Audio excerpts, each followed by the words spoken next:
पाकिस्तान ने यह क्लेम किया कि उसने अपने JF-17 से हमारे S-400 व ब्रह्मोस मिसाइल बेस को नुकसान पहुंचाया, जो कि बिल्कुल गलत है। दूसरा, उसका ये भी मिस इन्फॉर्मेशन कैंपेन था कि हमारी एयरफील्ड, जो कि सिरसा, जम्मू, पठानकोट, बठिंडा, नलिया और भुज में है, ये उसका मिस इन्फॉर्मेशन भी बहुत गलत है।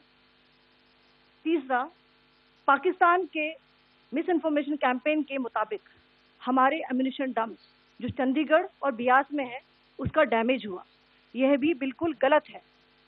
हमने आपको मॉर्निंग ब्रीफिंग में बताया था विद फैक्ट्स एंड फिगर के साथ कि ये सारी चीजें बिल्कुल सही सलामत हैं। अब मैं आपको बताना चाहती हूँ कि पाकिस्तान के एक प्रेस कॉन्फ्रेंस में ये बात की गई थी कि उनके सीनियर मिलिट्री ऑफिसर्स, जो कि पूरी तरह से ये भ्रामक है और तथ्यों से दूर है, कि पाकिस्तान की ओर से ये झूठा आरोप भी लगाया जा रहा है कि भारतीय सेना ने मस्जिदों को नुकसान पहुंचाया। मैं इससे बिल्कुल स्पष्ट करना चाहती हूं कि India is a secular nation और हमारी सेना भारत के कॉन्स्टिट्यूशनल वैल्यूज की एक बहुत प्यारी झलक है।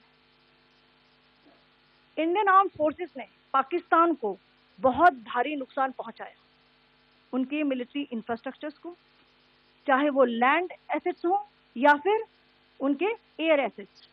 यही नहीं, इंडियन आर्म फोर्सेस ने पाकिस्तान की एयरफील्ड स्कर्दू, जकोबाबाद, सरगोदा और बुलारी को बहुत नुकसान पहुंचाया।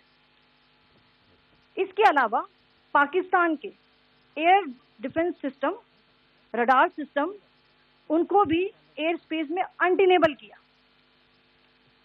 यह भी बताना चाहती हूँ कि लाइन ऑफ कंट्रोल के पास पाकिस्तान के command and control, logistic installation और उनके मिलिट्री इंफ्रास्ट्रक्चर, मिलिट्री पर्सनल का इतना भारी नुकसान हुआ कि पाकिस्तान की ऑफेंसिव व डिफेंसिव कैपेबिलिटी को नष्ट कर दिया गया।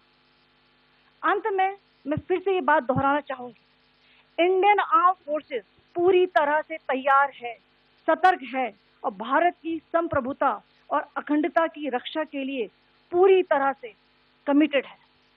धन्यवाद। जय हिंद।